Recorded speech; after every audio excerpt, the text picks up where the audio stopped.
Gracias, Carlos. Gracias a Carolina también por la invitación. Aprecio mucho estar con ustedes. Tienen buena fama. Me han hablado muy bien de este grupo, así que me siento contento de venir a compartir aquí con ustedes un ratito. Bueno, Muchas gracias. eso. ¿Qué más, Xiomara? ¿Cómo estás? Hola, muy bien, gracias a Dios. Por aquí con mucha energía iniciando esta semana y con un buen Por aquí, por aquí lo estoy esperando en la finca. Ya saben, Carolina y Richard. obvio, claro que sí. Invitación. Bueno, Claro, qué rico. Gracias. y si se quieren venir a amanecer todos los del grupo pequeño, aquí hacemos sancocho, algo hacemos. Les iba a decir que entonces nosotros no, pero bueno, ya quedó abierta la invitación, ya saben todos. Ahora que Carolina estaba diciendo que gracias por el calor, yo decía, ¿dónde el calor? ¿Dónde estaba? Porque por aquí no es. Estoy, estoy en el oriente antioqueño, estos días ha hecho bastante frío por acá. No sé usted allá en Medellín, pero aquí está estado frío, frío, sabroso.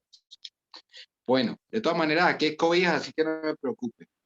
Vamos a hablar hoy un poquito sobre el arrepentimiento y la historia a través de la cual vamos a reflexionar.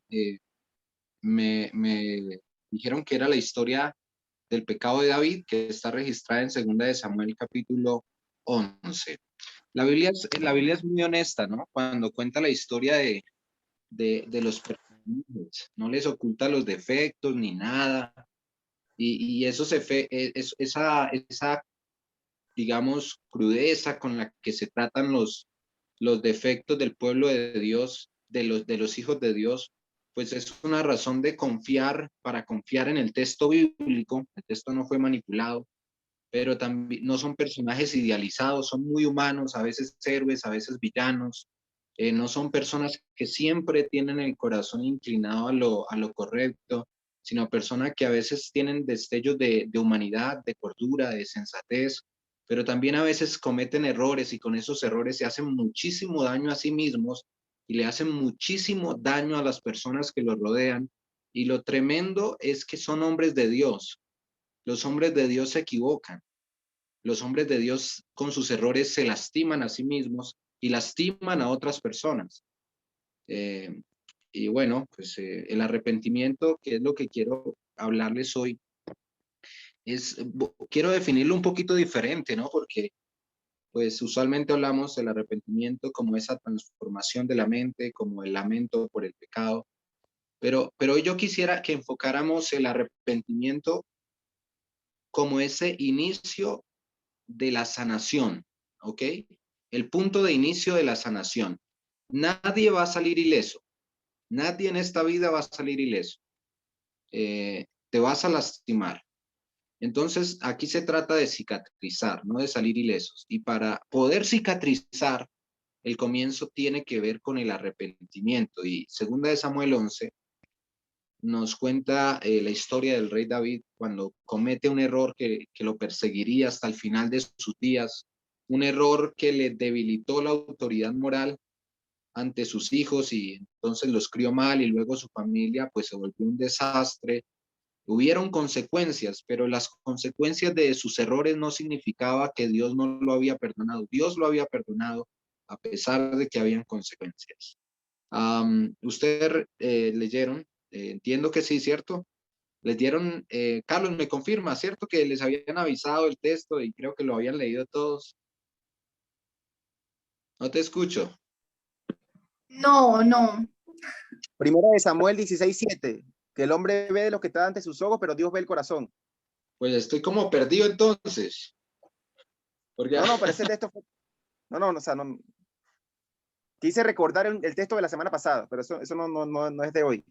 Pero sí, sí es el tema de hoy, ¿no? ¿Ah? Sí ¿Cómo? es el tema de hoy, el que estoy tratando. Sí, es correcto. Siga adelante. Está muy bien. Bueno, entonces 2 de Samuel 11 dice así.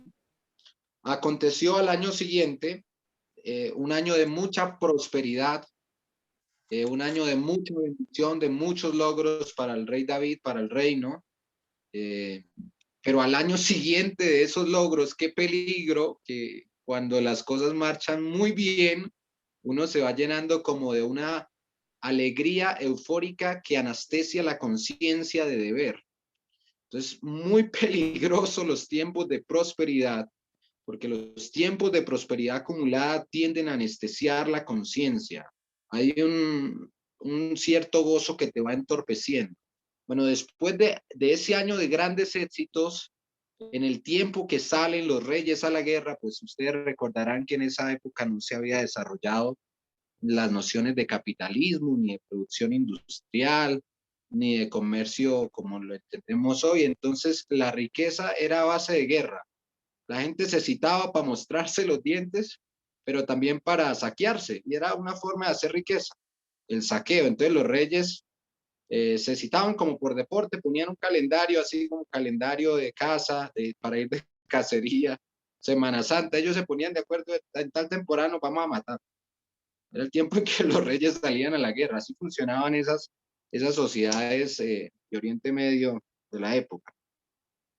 Salían a la guerra, pero aquí dice algo interesante, los reyes salen a la guerra, pero David no sale a la guerra. Manda a Joab, que es un general muy capaz, bastante agresivo, pero era él quien debía ir. Y esto parece un error pequeño, pero es que los pequeños errores son los que preparan el camino para los grandes errores. Todo gran error estuvo antecedido de pequeños errores, como fue este caso. No sale a la guerra, fue con sus siervos y todo Israel, Judá, destruyeron a los amonitas y sitiaron a Rahab. Pero David se quedó en Jerusalén. Y sucedió un día, al caer la tarde, que se levantó David de su lecho. Parece que el hombre estaba como pereciendo, como echando sueño, estaba como volviendo de cosas. No, mentira, no digo nada, Carlos, perdón, me arrepiento.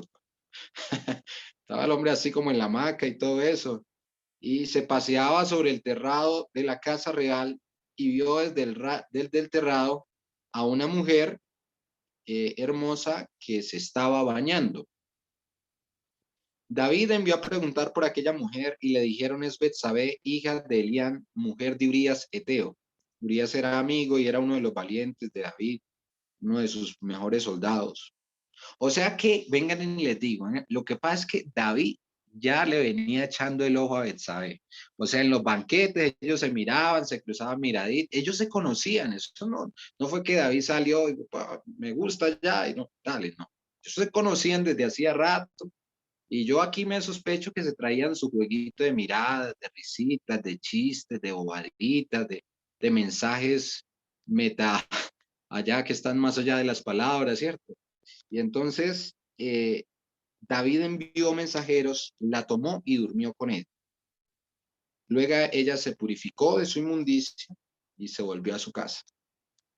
Y concibió la mujer y envió a hacerlo saber a David diciendo: estoy encinta. Ahora, yo quiero que ustedes noten algunos detallitos, porque el error de David es querer tapar todo. Es el error dominante en esta historia. Pues uno de los errores dominantes de esta historia. Y él cree que nadie sabe. Él piensa que nadie sabe. Pero hay mucha gente que sabe. Eso ya se volvió chisme de pasillo. ¿Quiénes saben? ¿Con quién le mandó a decir Betsabé al rey: estoy encima? Esos siervos que fueron a traer a Betsabé de la casa y se la entregaron al rey, y el rey sacó, se me sale todo el mundo y se queda sola con Betsabé, ellos qué pensarían, ¿cierto? O sea, ese era un chisme, eso era el chisme del pasillo, eso se hablaba a voz baja, pero nadie se atrevía a decir de frente las cosas, así como pasa también hoy en el mundo, ¿cierto? Y entonces David envió a decir a Joab, tipo: envíame a Urías Eteo. Y Joab envió a Urías a David. Y cuando Urías vino a él, David le preguntó por la salud de Joab y por la salud del pueblo y por el estado de la guerra. Mentiroso, hipócrita, cínico. Después le dijo David a Urías: desciende a tu casa, lava tus pies. Y saliendo Urías de la casa del rey, le fue enviado presente de la mesa real. Mas Urías durmió a la puerta de la casa del rey con todos los siervos del Señor. y no descendió a su casa. E hicieron saber esto a David. Urías no ha descendido a su casa. Y dijo David a Urías, ¿no has venido por largo camino? ¿Por qué pues no descendiste a tu casa? Y Urías respondió a David, el arca de Israel y el de Judá están bajo la tienda, y mi señor Joab y los siervos del Señor están en el campo. ¿Había yo de entrar en mi casa para comer y beber y dormir con mi mujer? Por vida tuya y por vida de mi alma, que yo no haré tal cosa. Un hombre parece ser de profundas convicciones, o quién sabe si era que ya se la sospechaba. Es difícil realmente entender allí. Y David dijo, quédate aquí aún hoy, mañana te despacharé, y se quedó Urías en Jerusalén aquel día y el siguiente. Y David lo convidó a comer y a beber con él y hasta embriagarlo. Y salió a la tarde a dormir en su cama con los siervos de su señor, mas no descendió a la casa. Venida la mañana, escribió David a Joab una carta, la cual envió por la mano de Urías, y escribió en la carta diciendo, poned a Urías al frente en lo más recio de la batalla y retiraos de él para que sea herido y muera. Así que cuando Joab sitió la ciudad, puso a Urías en el lugar donde sabía que los hombres más valientes estaban. Y saliendo luego los de la ciudad, pelearon contra Joab y cayeron algunos del ejército de los siervos de David y murió también Urías Eteo. Entonces envió Joab e hizo saber a David los asuntos de la guerra y mandó mensajeros diciendo, cuando acabes de contar al rey todos los asuntos de la guerra, y si el rey comenzara a enojarse y dijere, ¿por qué os acercasteis tanto a la ciudad para combatir? ¿No sabías lo que suelen arrojar desde el muro? ¿Quién hirió al hijo de Jeroboam? ¿No echó una mujer del muro un pedazo de una rueda de molino y murió en Tebes? ¿Por qué os acercasteis tanto al muro? Entonces tú le dirás, también tu siervo Urías Eteo es muerto, y se acabó el problema, ¿cierto? Fue el mensajero llegando con todo lo que le había dicho, y dijo el mensajero a David, prevalecieron contra nosotros, pero los flecheros tiraron a tus siervos desde el muro y murieron algunos siervos, y murió también Urías Eteo. Y David dijo al mensajero, así dirás a a Joab, no tengas pesar, porque la espada consume a uno o a otro, refuerza el ataque contra la ciudad hasta que la rindas, y tú aliéntate. Oyendo la mujer de Urías que su marido era muerto, hizo duelo por él, y pasando el luto, envió a David y la trajo a su casa, y ella fue su mujer y le dio un hijo. Mas esto que David había hecho fue desagradable a los ojos de Dios. Bueno, yo quiero que ustedes participen y me digan qué cosas creen que fueron particularmente desagradables para Dios de esta historia, de ese pecado que comete David. Me gustaría escucharlo. Es una historia que tiene muchos detalles, bastante significativos todos. Ahora yo les pregunto, Dios se desagradó. Iniciando con codiciar como la mujer, pues codiciar la mujer ajena. ¿Ok? ¿Quién está hablando? ¿Quién habla? Hola. Escuchamos. Hola, Bueno, Lady, ¿cómo estás? Sí, yo sé que se te escuchaba como lento el internet. ok. Sí, que yo decía que iniciando con codiciar la mujer del prójimo y tapar, como por decir algo, ese pecado con un dedo, como decías tú, de mentir, o sea, aparte que cometió un error de codiciar, de estar con ella, quería acabar con el problema, ¿no? Váyase usted para allá y ponerle el hijo a engañarlo para que fuera supuestamente de él, ¿cierto? De su mayor guerrero. Y al ver de que no lo hizo, entonces ya no sabía ni qué hacer, entonces vamos a matarlo y después tomarla a ella como esposa, sin esperar tanto tiempo y Y eso tuvo muchas consecuencias. Pues yo no me le quiero adelantar al tema, pero el hijo muere. Entonces uno dice que hay veces dice, Dios mío, o sea, porque uno a veces las cosas las hace y no es porque Dios quiere que se las mande, sino que son las consecuencias de nuestros propios actos. Ujú. Muy bien, Lady. Hay algo que tú has dicho que me llamó la atención y es cómo un pecado atrae a otro pecado, ¿no? La codicia luego lleva al adulterio, luego tratando de cubrir el adulterio con mentiras se cae en un homicidio. Entonces los pecados siempre se llaman el uno al otro, ¿no? Tú no puedes simplemente cometer un error y creer que vas a parar ahí la corriente de mal que has desatado. No es tan simple como eso. El mal tiende a llamar más mal y eso fue lo que pasó con David, ¿no? Que él empezó con una serie de errores pequeños que fueron creciendo y preparando el terreno para finalmente esta catástrofe, porque lo que sucede aquí es una catástrofe realmente en la vida de David y en la vida de su familia, porque esos platos rotos los pagaron su familia. Cuando el rey viene y cuando el profeta viene y lo reprende, él dice que tiene que pagar 4 veces el precio y en efecto 4 de sus hijos mueren. ¿Por qué?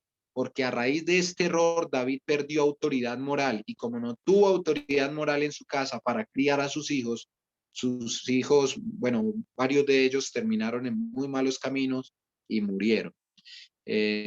Bueno, muy bien, ¿alguien más? ¿Qué creen ustedes que fue lo que desagradó a Dios? Todo esto desagradó a Dios, pero la forma como el texto está organizado sugiere que hubo algo allí particularmente que le desagradó a Dios. O sea, Dios ya venía desagradado desde el principio, pero como que Dios dijo, no, pero esto sí no, así no es tampoco. O sea, aquí no, vamos a tomar carta en el asunto. Hubo algo que particularmente desagradó a Dios y siéntanse en libertad de participar porque todo enriquece. Yo tengo una comprensión, pero ustedes seguramente han visto otros aspectos allí de la historia y sería bueno que lo compartan. Así que, ¿qué creen ustedes que fue lo que más desagradó a Dios de este pecado? Bueno, pues realmente creo que uno de los factores que puede haber desagradado a Dios fue que dejó el pueblo solo, que él tenía que estar en frente y los dejó solos, sabiendo que él era el rey. Él simplemente delegó, se confió de su poder, se confió del ejército cuando Dios le dio a él al pueblo para que lo dirigiera. Y entonces esto yo digo que fue uno de los factores más determinantes por los cuales Dios desagradó, pues se desagradó de David. No lo había pensado. Gracias, Alejandro. Muy interesante eso que dices. Muy bien, gracias. ¿Alguien más que nos comparta su impresión? ¿Qué creen que fue lo que particularmente desagradó a Dios? ¿Saben por qué? Vengan y les pongo un poquito más de contexto. Porque a veces los seres humanos nos escandalizamos por cosas que a Dios pues ni le importan. Pero hay cosas que a Dios sí le importan, que sí lo escandalizan y nosotros relajamos. ¿Sí? No quiero decir con esto que hay una jerarquía de pecados. Quiero decir es que la gracia de Dios se manifiesta de forma especial sobre ciertas cosas en concreto. Gracias, Alejandro, por lo que dijiste. Quería saber si alguien más. A ver, de pronto yo creo que lo que más le desagrada a Dios o lo que más siempre le ha desagradado es que se alejen del camino. O sea, Él se alejó de Dios. Cuando nosotros hacemos cosas malas o nos desviamos por otros placeres, por otras cosas, nos alejamos de Él y nos olvidamos que realmente Él está por encima de todo. Entonces, muchos de los errores que han cometido varios de aquí es que se alejan de Él, se alejan, nos alejamos de Dios. Entonces, Él se alejó de Dios. Pues pienso que también eso, sí, porque si tú haces cosas malas, te estás alejando de su camino, te estás alejando de Dios. Yo pienso otra cosa. Esperanza. Esperanza.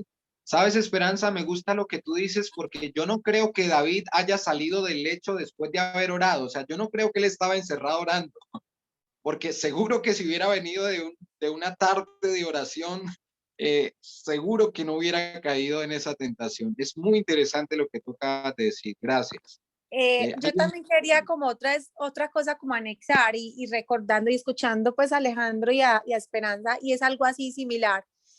Y eso nos pasa pues a mí, yo lo digo por mí, me ha pasado que muchas veces nos confiamos y sentimos, y en esos días estaba escuchando algo así cuando nos enorgullecemos y que ya estamos como con Dios y nos sentimos tan seguros y tan tranquilos que en realidad espiritualmente nos dormimos, y él estaba al principio descansando, durmiendo, pasando chévere, y en ese instante no hubo una conexión directamente con Dios constante, y es lo que nos pasa. Dejamos que tengamos el espacio que el enemigo haga con nosotros, entre en nuestra mente, porque no estamos en esa conexión, y nos vamos como suavemente, como lo que le pasa al sapo en lo tibio, calentándose a poquito y nos morimos, pues, o nos dormimos en el agua caliente hasta que, ¿cierto? Nos dejamos que el enemigo ingrese en nuestras mentes, porque no hay un trabajo constante con Dios, desde que nos levantamos, en cada momento, pensando en cosas positivas, voy a trabajar para el Señor, agradar al Señor, sino que, ay, como que me cansé hoy, voy a hacer pereza, voy a relajar. Y bueno, y ahí le damos la entrada al enemigo cuando dice, cuando uno tiene la mente sin ocupar, ahí es donde vienen los malos pensamientos, las malas acciones. Y dicen que el pecado se contempla primero, se maquina en la mente y luego se ejecuta. Entonces no podemos darle espacio a pensar. Súper, súper eso que dice. Gracias, Lady. Mira, justo lo decíamos, ¿no? El año siguiente, o sea, y cuando usted revisa al año siguiente de qué, usted se da cuenta que había sido el año más exitoso en la vida de David, más exitoso material, profesional y espiritualmente. O sea, él se creyó en la cima y como que dijo, no, ya de aquí soy intocable, ya el pecado no me puede destruir. Y sí, así es. El peligro de creer que mi dependencia de Dios es una etapa que después de ciertos logros puedo superar. Y pues no, la devoción del cristiano no es una etapa, ¿no? Es una necesidad permanente. Bueno, muy bien. Yo quiero compartirles todo lo que ustedes han dicho, es sumamente acertado y valioso, pero solo quiero enfatizar un aspecto, y es que según la estructura del texto, todo eso desagrada a Dios, pero particularmente lo que desagrada a Dios es lo que sucede en el versículo 27. Es ahí donde está la fuerza de la idea que luego, sobre la cual luego se hace la valoración de que desagradó a Dios. Pasado el luto, envió David y la trajo a su casa, y ella fue su mujer, y le dio a luz un hijo. Y esto desagradó a Dios. ¿Qué fue lo que desagradó a Dios? Que David quiso hacer como si nada hubiera pasado. Que David quiso hacer como si nada hubiera pasado. O sea, echémosle tierrita a esto y sigamos para adelante como si nada. Como si nada. Creyó que podía evitar el juicio de Dios y las consecuencias de su pecado. Y todo lo que ustedes han dicho es correcto. A Dios le desagradó todo eso, no cabe duda. Pero lo que particularmente podríamos decir que molestó a Dios fue que David pretendiera ser que no hubiera pasado nada y seguir con su vida así. Y Dios dice, no, un momentico, vamos a tener que revisar el asunto. Envía un profeta que reprende a David, luego ese hijo, producto del pecado, muere, y eso le duele a él más más que si él mismo hubiera muerto. Pero gracias al Señor, porque Primera de Samuel 11, pues es el fundamento del Salmo 51, y vamos rápidamente a buscar el Salmo 51. Es en ese periodo de su vida que David compone este precioso salmo que habla del arrepentimiento. Y de ese salmo voy a resaltar solo algunas cosas. Lo primero es que David dice, contra ti en el versículo 4, contra ti he pecado. Yo no pequé contra el pueblo primeramente, yo no pequé primeramente contra mi familia, yo no pequé primeramente contra mí mismo, es contra ti, oh Dios, que yo he pecado. Y cuando el ser humano experimenta un arrepentimiento genuino, un arrepentimiento que sana de tus errores y que te permite ya no ser perseguido por el fantasma de la culpa en las noches, el arrepentimiento que sana es el que nace como reconocimiento de que a quien le hemos fallado en primer lugar es a Dios y que el primer perdón que debemos conseguir es de Dios. Yo conozco a muchos esposos que están rogándole a sus esposas que los perdonen. Eso es un error cuando primero usted no va a Dios para que Dios lo perdone y lo transforme. Porque usted en primer lugar lo que necesita no es el perdón de su esposa. Lo que usted en primer lugar necesita es el perdón de Dios. Lo que yo en primer lugar necesito es entender que cuando peco, peco es contra Dios y que la sanidad empieza y el arrepentimiento visto como sanidad comienza cuando me duele, no las consecuencias.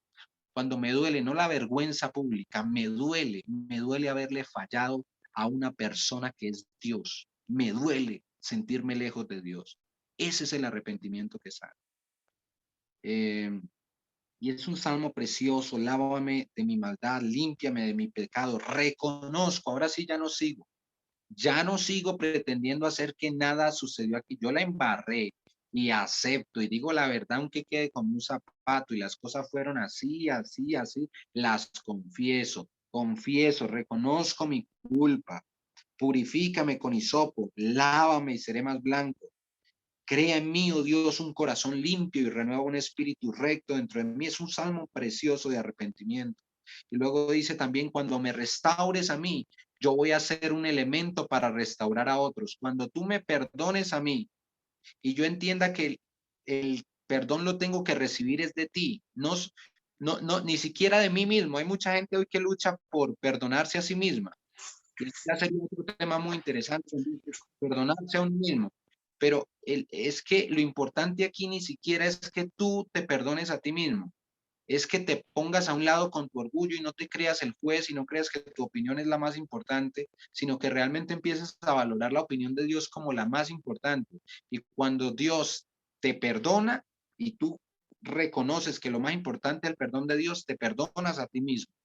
Y cuando te perdonas a ti mismo, entonces eres un instrumento para sanar a otras personas que también se han equivocado. Es lo que él dice ahí en el Salmo 51. Él dice que entonces, versículo 3, enseñaré a los transgresores tus caminos y los pecadores se convertirán ante ti, porque las heridas de las que Dios te sana son los testimonios que él utiliza para sanar a otros también.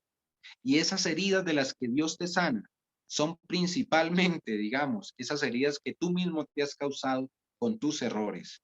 Y yo alabo al Señor porque cuando David era un pastor de ovejas, cuando David era un muchachito por allá en las montañas, que Dios lo escogió para ser rey, Dios ya sabía que David se iba a equivocar. Dios ya sabía lo que iba a pasar con Betsabé y aún así lo llamó, porque ni siquiera tus errores pueden destruir el propósito que Dios tiene para tu vida si te dispones en arrepentimiento. Escuchen lo que estoy diciendo. Ni siquiera tus errores pueden destruir el propósito que Dios tiene para tu vida si te abres al arrepentimiento. Ese arrepentimiento que no va por la vida como que aquí nada sucedió, sino que realmente confiesa las cosas, dice, sí, yo la embarré, no voy a excusarme, no voy a compararme, no, pero es que me descuidó mi esposo, pero es que, no, pero es que, no, nada, sin peros, la embarré, me equivoqué, soy responsable. Ahí, cuando usted asume la responsabilidad de sus culpas, empieza un arrepentimiento que sana, que nos sana a todos. Bueno, el Señor me les bendiga y una feliz noche para todos. Muchas gracias. Muchas gracias. Muchas gracias. Gracias, Kevin. Kevin. Amigo Kevin, nos gustaría que terminara con una oración por cada uno de nosotros, para que el Señor nos bendiga y nos ayude a poder seguir el ejemplo de David. Ojalá no caigamos, pero si llegamos a caer, que sintamos ese arrepentimiento verdadero y confesemos con confiando en nuestro Dios amoroso. Ok, claro que sí. Oremos. Padre, te quiero dar gracias porque un corazón contrito y humillado tú no rechazas. El que va a ti reconociendo sus culpas, sin justificarlas, sin minimizarlas, ese alcanzará misericordia, porque la sangre de Cristo Jesús fue derramada para gente que ha cometido errores terribles, que le han hecho daño a ella, a sí mismo y a otros. La sangre de Cristo Jesús fue derramada para cubrir esos pecados por los cuales desearíamos retroceder el tiempo para no cometerlo. La sangre de Cristo Jesús es suficiente. Está escrito que la sangre de Cristo nos limpia de todo pecado. En esta hora te quiero pedir que cada uno de nosotros se cuide, Señor. Ayúdanos a no creernos que ya somos intocables, a no confiarnos demasiado, Señor. Líbranos de la senda del pecado, pero si pecamos, Señor, danos la honestidad y el valor para enfrentarlo, para reconocerlo y para ir a ti, Señor, por ese arrepentimiento que sana. Y cuando ese arrepentimiento nos sana, somos instrumentos de sanación en la vida de otros. Quiero que bendigas a Diana Peláez, que está enferma. Asístele a ella, a su familia.